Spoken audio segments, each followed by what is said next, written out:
The top 5 things all ADHD parents do to get in their own way.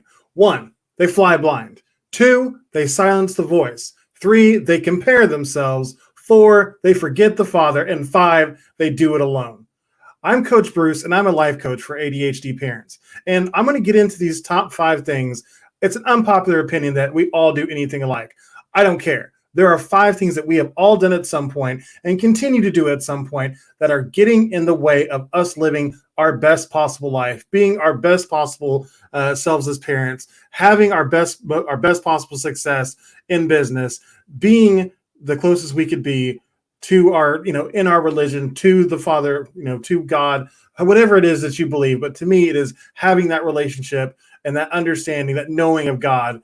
And finally, having the body that we know that we should have and that makes us feel alive and awake. So the first one is we fly blind. This is one that I cannot think of an ADHD parent that I know does not struggle with.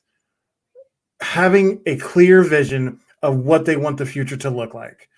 We get so conditioned as ADHD parents to stop dreaming, to stop picturing what it could be like, to stop having random visions of what we might achieve, and just show up and do the same thing over and over again. Just go to work, check in, punch the clock, do the work that's put in front of us, come home, make dinner, feed the kids, put them in bed, watch a show for an hour or two, go to bed, restart. That is not the life we were put on this earth to live. It's not it.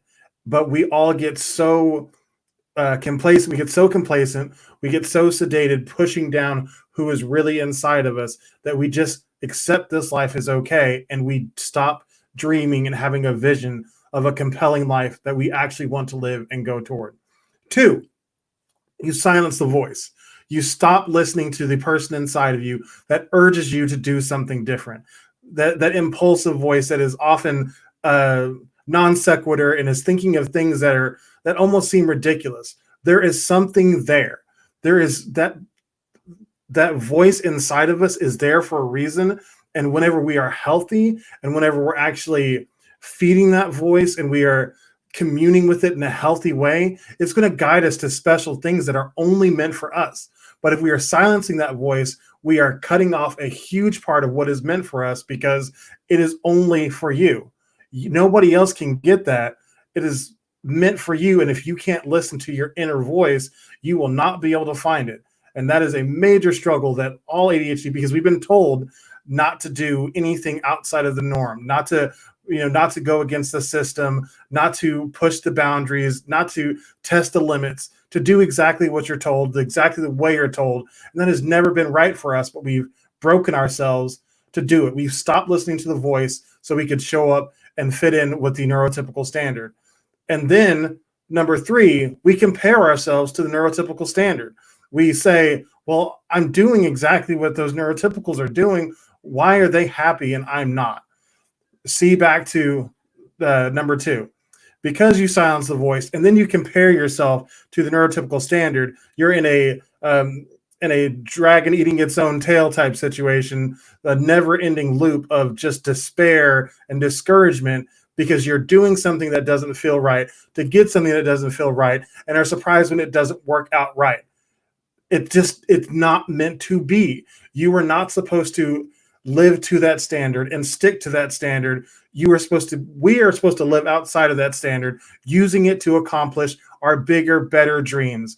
We are supposed to be uncommon among men, creating for one, thinking up new ideas, breaking boundaries, just changing the world. But we are complacent, and instead we are falling in line, doing the work of cogs in the system. That's not where we belong. There's a reason why it is so hard for you, because it is not meant for you. You were supposed to do more. There is a reason why you were made the way you were made. You were built different for a reason. God has something special for you, but if you don't listen to the voice inside of you, you will never be able to get it. If you keep comparing yourself to the neurotypical standard, you will never be able to get it. If you keep flying blind and operating without a plan, you will never be able to get it. And finally, if you forget the Father. That's number 4. You forget that there is somebody else out there who was looking out for us. You may go to church on Sunday. You may go to church on Wednesday as well. You may go to Bible study, but in your day-to-day life, you do not remember that God is out there and he is watching and he is open and available for us to reach out to and commune with anytime. Anytime, if your mind is open and it is clear and you believe in your inner voice, it is open to reach out and talk to God. But we have forgotten how to do that. We have gotten so inundated with the stories that everybody tells us about how we're too much. We're acting up. That report card that came home with you that said Johnny is distracting. Johnny was being distracting because Johnny was not meant to sit still. Johnny was meant to hear more and do more. Johnny was distracted because there was something better for Johnny to be doing. And Johnny forgot.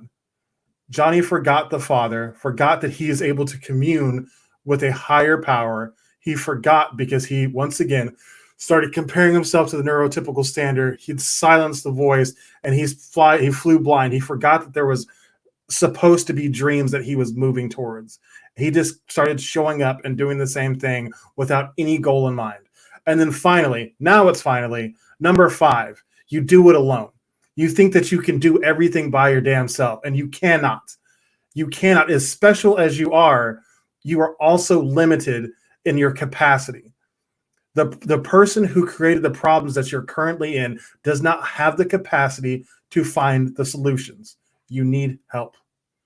You need help, and that help needs to come, unfortunately, through a major trauma that is going to massively shift your mindset. That's how it went down for me. Or you're going to ask for help, and you're going to help somebody who shifts that mindset so you can break the frame of your current stories and see the new possibility. Or you are going to do so much damn research that it is unavoidable. It is absolute that you must expand your capacity because you were just going to work so hard that you were going to brute force it and you were going to be able to see that new possibility. That last one, it's completely possible, but it is so freaking hard. It is so hard. Unfortunately, the easiest, cheapest, it was cheap for me, but it could have been the most expensive thing that ever happened, was to have a traumatic incident happen, which completely changes your life.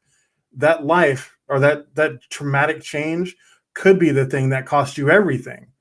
I was lucky enough to have that experience to almost lose my wife, almost lose my children, almost lose everything, and be able to save it because I heard the voice. I started listening to myself. I started digging out, and I started doing all the things I just said. I stopped flying blind. I stopped silencing the voice. I stopped comparing myself to the neurotypical standard. I started remembering the Father and that there was something higher than me, and I stopped trying to do it alone. I asked for help. I reached out and I said, I don't know how to do what it is I need to do. I'm willing to pay to get out of this situation. It was really hard. It was terrifying. But the moment I was willing to submit to something outside of myself, to submit to God's will and say that I can't solve this problem alone. God, please help me. God provided a path, said you're going to have to sacrifice. It is going to cost you some money. I trusted and believed. And as soon as I made that commitment, everything started changing for me. And the same can happen for you. If you are hearing this and you are feeling that movement in your heart, in the bottom of in the nape of your neck where your brain pulls on your spine and it's telling you to move, that is God's way of saying it's time to make a new move. It's time to stop doing it your way. It's time to ask for help. It is time to expand your capacity. It is time to stop doing it by yourself. Ask for help. Expand. It's time. You can ask for my help by going to take the Aimless Life assessment linked in the description, and it'll get you started on the path for me to be able to help you. I'll talk to you tomorrow.